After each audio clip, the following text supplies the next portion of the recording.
AP production की शानदार प्रस्तुति। सिद्ध पीठ उच्चैठ देवी, सिद्ध पीठ उच्चैठ देवी, दुख समाय उबारू है, हरण थागल शरण में गेलो मैया वहाँ संहारू है।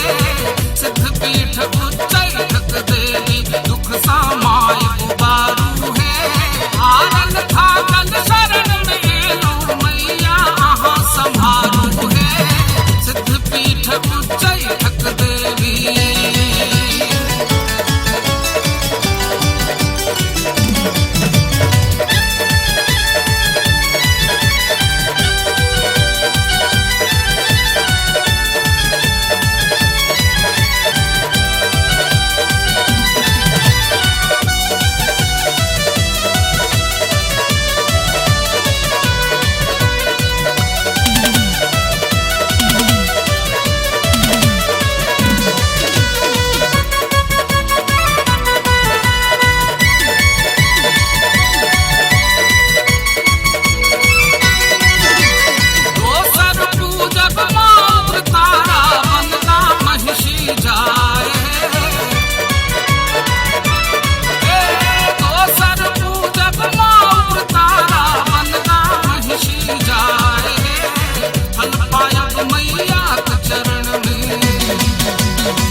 सिद्ध पीठ